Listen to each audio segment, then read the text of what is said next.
اعوذ باللہ من الشیطان الرجیم بسم اللہ الرحمن الرحیم الصلاۃ والسلام علیک یا سیدی یا رسول اللہ وعلی آلہ وصحبہ یا سیدی یا حبیب اللہ۔ نماز عصر کا مسنون وقت۔ حضرت علی بن شیبان کہتے ہیں کہ ہم مدینہ شریف میں رسول کریم رؤوف الرحیم صلی اللہ علیہ وسلم کی خدمت میں حاضر ہوئے تو آپ عصر کی نماز میں تاخیر فرماتے تھے جب تک سورج صاف روشن رہتا۔ ٹھیک ہے جی۔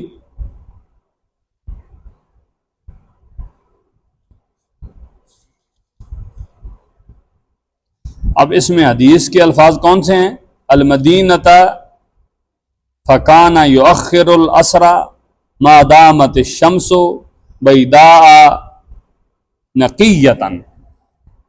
یہ حدیث یہ اگر آپ کو یاد نہ ہو نا تو اس کا مفہوم آپ بیان کر سکتے ہیں تقریر میں۔ ٹھیک ہے، مفہوم بندہ جب کہتا ہے تو پھر کوئی لفظ آگے پیچھے ہو جائے تو اس میں بچت ہو جاتی ہے، ایکوریٹ بالکل نہیں کہہ سکتا نا، کیونکہ ترجمہ کرتے وقت کوئی مسئلہ ہو جائے تو پھر۔ اس کو ابو داود نے روایت کیا اور اس پر سکوت فرمایا۔ ابو داود جس حدیث پر سکوت فرماتے ہیں وہ ان کے نزدیک حسن ہوتی ہے۔ اس حدیث سے معلوم ہوا کہ نماز عصر کو تاخیر سے پڑھنا مستحب ہے، اور تاخیر کی حد بھی معلوم ہو گئی کہ سورج کے زرد ہونے سے پہلے پڑھے جبکہ آفتاب صاف اور روشن ہو۔ اتنی تاخیر نہ کرے کہ وقت مکروہ ہو جائے۔ اس کی تائید میں وہ حدیث ہے جو امام احمد و ترمذی نے بسند صحیح یعنی صحیح سند کے ساتھ ام سلمہ رضی اللہ تعالیٰ عنہا سے روایت کیا ہے۔ وہ فرماتی ہیں کہ جناب رسول کریم صلی اللہ علیہ وسلم نماز ظہر کو تم سے جلدی پڑھتے تھے، نماز ظہر کو تو جلدی سے پڑھتے تھے اور تم سے جلدی پڑھتے تھے، اور تم نماز عصر جناب رسول کریم سے جلدی پڑھتے ہو۔ ٹھیک ہے جی۔ معلوم ہوا کہ نماز عصر میں تاخیر کرنا مستحب ہے۔ رسول کریم صلی اللہ علیہ وسلم کا یہی طریقہ تھا اور یہی امام اعظم کا مذہب ہے۔ عبد الرزاق اپنی مصنف میں سوری سے اور وہ ابو اسحاق سے اور وہ عبد الرحمن بن یزید سے روایت کرتے ہیں کہ عبداللہ ابن مسعود رضی اللہ تعالیٰ عنہ عصر کی نماز میں تاخیر کیا کرتے تھے۔ اسی طرح عبد الواحد بن نافع کہتے ہیں کہ میں مسجد مدینہ علی صاحبہ الصلاۃ والسلام میں داخل ہوا تو مؤذن نے نماز عصر کے لیے اذان دی۔ ایک بزرگ بیٹھے ہوئے تھے، انہوں نے مؤذن کو ملامت کی، ٹھہرے۔ فرمایا کہ میرے باپ نے مجھے خبر دی کہ رسول کریم صلی اللہ علیہ وسلم نماز عصر کی تاخیر کا حکم دیا کرتے تھے۔ میں نے پوچھا کہ یہ بزرگ کون ہیں؟ لوگوں نے کہا یہ عبداللہ ابن رافع بن حدیج ہیں۔ اس حدیث کو دارقطنی اور بیکی نے روایت کی ہے۔ معلوم ہوا کہ نماز عصر میں تاخیر مستحب ہے، اور جن حدیثوں میں عصر کا سویرے یعنی جلدی پڑھنا آیا ہے وہ ان حدیث کے منافی نہیں، کیونکہ سورج کے تغیر سے پہلے، تغیر یعنی اس میں تبدیلی آنے سے پہلے،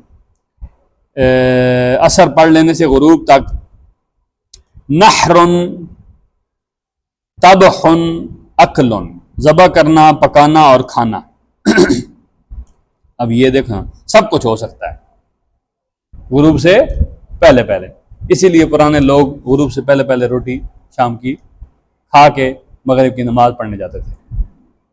اور ہمارا کیا حال ہے یہ آپ کو پتہ ہے، کیونکہ اہل بادیہ یعنی دیہاتی یہ سب کام جلدی کر لیتے ہیں۔ حدیث شریف آ گیا کہ نہیں گل؟ حدیث نمبر 7 جی، نماز عصر کا مسنون وقت۔ حضرت جابر بن عبداللہ فرماتے ہیں کہ ایک شخص نے رسول کریم صلی اللہ علیہ وسلم سے نماز کے اوقات کے متعلق سوال کیا تو جب آفتاب ڈھل گیا تو بلال رضی اللہ تعالیٰ عنہ نے ظہر کی اذان دی۔ اس کے بعد آپ صلی اللہ علیہ وسلم نے حکم دیا تو اس نے تکبیر کہی تو آپ نے نماز پڑھی۔ اس نے عصر کی اذان اسی وقت کہی جب ہم نے سمجھا کہ آدمی کا سایہ اس سے بڑھ گیا ہے۔ اس کے بعد آپ صلی اللہ علیہ وسلم نے حکم دیا تو انہوں نے تکبیر کہی تو آپ صلی اللہ علیہ وسلم نے نماز پڑھی۔ پھر نماز مغرب کی اذان اسی وقت دی جب آفتاب غروب ہو گیا۔ اس کے بعد آپ صلی اللہ علیہ وسلم نے اسے حکم دیا تو اس نے تکبیر کہی۔ آپ صلی اللہ علیہ وسلم نے نماز مغرب پڑھی۔ پھر عشاء کی اذان اس وقت دی جب دن کی سفیدی یعنی شفق جاتی رہی تو آپ صلی اللہ علیہ وسلم نے حکم دیا، اس نے تکبیر کہی تو آپ صلی اللہ علیہ وسلم نے نماز عشاء پڑھی۔ پھر فجر کی اذان دی۔ اس کے بعد آپ صلی اللہ علیہ وسلم نے حکم دیا تو انہوں نے تکبیر کہی تو آپ صلی اللہ علیہ وسلم نے نماز پڑھی۔ پھر اگلے دن بلال رضی اللہ تعالیٰ عنہ نے ظہر کی اذان اس وقت دی جب آفتاب ڈل گیا تو آپ صلی اللہ علیہ وسلم نے یہاں تک تاخیر کی کہ ہر شے کا سایہ اس کے برابر ہو گیا۔ اس کے بعد آپ صلی اللہ علیہ وسلم نے حکم دیا تو اس نے تکبیر کہی تو آپ صلی اللہ علیہ وسلم نے نماز پڑھ لی۔ پھر اس نے عصر کی اذان دی تو آپ صلی اللہ علیہ وسلم نے یہاں تک تاخیر کی کہ ہر شے کا سایہ اس کے 2 مثل یعنی دگنا ہو گیا تو آپ صلی اللہ علیہ وسلم نے امر کیا، اس نے تکبیر کہی، آپ صلی اللہ علیہ وسلم نے نماز پڑھ لی۔ پھر اس نے مغرب کی اذان اس وقت دی جب سورج غروب ہو گیا، تو آپ صلی اللہ علیہ وسلم نے یہاں تک تاخیر فرمائی کہ دن کی سفیدی غائب ہونے کے قریب ہو گئی اور وہ شفق ہے۔ پھر آپ صلی اللہ علیہ وسلم نے حکم دیا تو انہوں نے تکبیر کہی، تو آپ صلی اللہ علیہ وسلم نے نماز پڑھی۔ پھر عشاء کی اذان اس وقت دی جب شفق یعنی دن کی سفیدی غائب ہو گئی۔ پھر ہم سو گئے، پھر جاگے، کئی بار ایسا ہوا۔ پھر رسول کریم صلی اللہ علیہ وسلم ہمارے پاس تشریف لائے اور فرمایا کہ تمہارے سوا کوئی آدمی اس نماز کا انتظار نہیں کر رہا، بس تم نماز میں ہی ہو جب تک نماز کے انتظار میں رہو۔ سمجھ رہے ہو؟ یہ جو حدیث شریف کا مفہوم ہے نا کہ جو نماز کے انتظار میں بیٹھا ہے گویا وہ نماز میں ہے۔ یہ ہے اگر یہ بات نہ ہوتی کہ میں تاخیر کا حکم کر کے اپنی امت کو مشقت میں ڈال دوں گا، اس نماز کو نصف شب یا قریب نصف شب تک تاخیر کا حکم دیتا۔ پھر انہوں نے فجر کی اذان دی تو آپ صلی اللہ علیہ وسلم نے یہاں تک تاخیر کی کہ آفتاب قریب طلوع تھا، تو آپ صلی اللہ علیہ وسلم نے امر فرمایا تو انہوں نے تکبیر کہی، تو آپ صلی اللہ علیہ وسلم نے نماز فجر پڑھی۔ پھر فرمایا کہ وقت ان دونوں وقتوں کے درمیان ہے۔ اس کو طبرانی نے اوسط میں روایت کیا۔ اس سے معلوم ہوا کہ شفق سے مراد وہ سفیدی ہے جو سرخی کے بعد ہوتی ہے، اور یہ امر متفق علیہ ہے کہ غروب شفق تک مغرب کا وقت رہتا ہے اور بعد غروب شفق عشاء کا وقت شروع ہو جاتا ہے، اور شفق سے مراد سفیدی ہے جیسا کہ اس حدیث میں تصریح ہے۔ تو معلوم ہوا کہ سفیدی تک مغرب کا وقت رہتا ہے، سفیدی دور ہو جائے پھر عشاء کا وقت شروع ہو جاتا ہے۔ یہی مذہب ہے امام اعظم ابو حنیفہ کا۔ رہی یہ بات کہ اس حدیث سے معلوم ہوتا ہے کہ عصر کا وقت مثلین سے پہلے ہو جاتا ہے، اس کے جواب حدیث چہارم میں گزرا۔ اس کی تائید میں وہ حدیث ہے جو کہ امام ترمذی نے حضرت ابو ہریرہ رضی اللہ تعالیٰ عنہ سے روایت کی۔ کہا حضرت ابو ہریرہ رضی اللہ تعالیٰ عنہ نے فرمایا رسول کریم صلی اللہ علیہ وسلم نے کہ نماز کے لیے اول اور آخر ہے۔ نماز ظہر کا اول زوال شمس کے وقت ہے، اس کا آخر جب عصر کا وقت آ جائے، اور وقت عصر کا اول جب کہ اس کا وقت ہو جائے، اور اس کا آخری وقت جب کہ سورج زرد ہو جائے، یعنی وقت مستحب سورج کی زردی تک ہے، اور مغرب کا اول غروب شمس کے وقت ہے، اور اس کا آخری وقت شفق کے غائب ہونے کے وقت ہے، اور عشاء کا آخری مستحب وقت جب کہ آدھی رات ہو جائے، اور فجر کا اول وقت طلوع فجر اور اس کا آخری وقت طلوع شمس تک ہے۔ اس حدیث سے معلوم ہوا کہ عشاء کا اول وقت اس وقت شروع ہوتا ہے جب سفیدی غائب ہو جائے، کیونکہ افق سے اسی وقت غائب ہوتی ہے جب سفیدی غائب ہو، اور یہ امر متفق علیہ ہے کہ مغرب اور عشاء کے درمیان فصل نہیں، تو ثابت ہوا کہ سفیدی تک مغرب کی نماز کا وقت ہے۔ اسی طرح ابو داود کے حدیث میں آیا ہے کہ رسول کریم صلی اللہ علیہ وآلہ وسلم عشاء کی نماز اس وقت پڑھتے تھے جبکہ افق کنارہ آسمان یعنی سیاہ ہو جاتا تھا، تو افق کا سیاہ ہونا سفیدی کے زائل ہونے کے بعد ہوتا ہے۔ اس سے بھی معلوم ہوا کہ شفق سے مراد سفیدی ہے۔ یہی مذہب ہے حضرت سیدنا ابو بکر صدیق، معاذ بن جبل، عائشہ صدیقہ کا، اور عمر ابن عبدالعزیز اور اوزائی، مزنی، ابن منذر، خطابی نے ایسا ہی فرمایا ہے۔ مبرد اور یعلب نے اسی کو پسند کیا ہے، واللہ تعالی عالم۔ حضرت سیدنا ابو سعید خدری رضی اللہ تعالیٰ عنہ سے روایت ہے کہ ہم نے رسول کریم صلی اللہ علیہ وسلم کے ساتھ نماز پڑھی عشاء کی، یعنی کئی راتوں میں، اور ایک رات آپ نہ نکلے یہاں تک کہ آدھی رات کے گزر گئی، یا یہ کہ ہم نے عشاء پڑھنے کا ارادہ کیا، یا یہ کہ ہم نے عشاء پڑھی، جس کی تفصیل یہ ہے کہ آپ نہ نکلے یہاں تک کہ تقریباً آدھی رات گزر گئی۔ پھر آپ صلی اللہ علیہ وسلم تشریف لائے اور فرمایا کہ اپنی جگہ بیٹھے رہو۔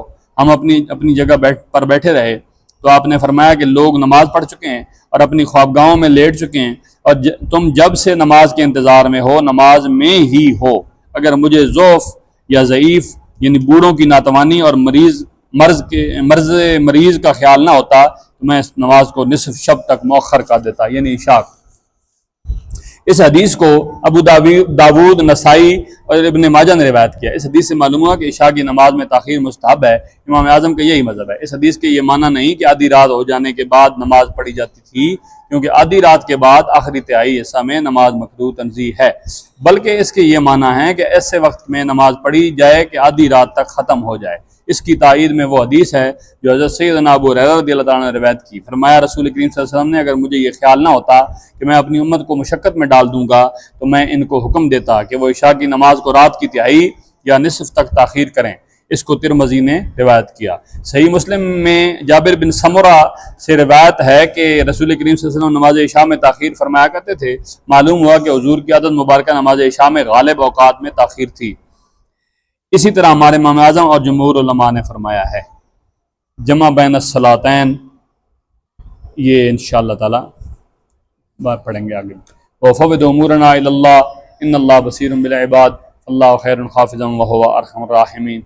آخر میں ایک شعر حضور کی نعت کریم صلی اللہ علیہ وسلم کا، کہ چونکہ میلاد النبی کے مہینے میں ہم نے یہ سلسلہ شروع کیا ہے، تو کم از کم میلاد النبی کی تمام کلاسز میں ہم کوشش کریں گے کہ ایک دو شعر جو اللہ رسول کو منظور ہوں وہ ہم پڑھ لیں۔ صلی اللہ علیہ محمد صلی اللہ علیہ وآلہ وسلم۔ مومنوں کی عید ہے یہ، عید میلاد النبی، مومنوں کی عید ہے یہ، عید میلاد النبی، بڑا جشن سعید ہے یہ، عید میلاد النبی، چھوڑ کے ابلیس کو سارا جہاں مسرور ہے، شیطان کو وعید ہے یہ، عید میلاد النبی۔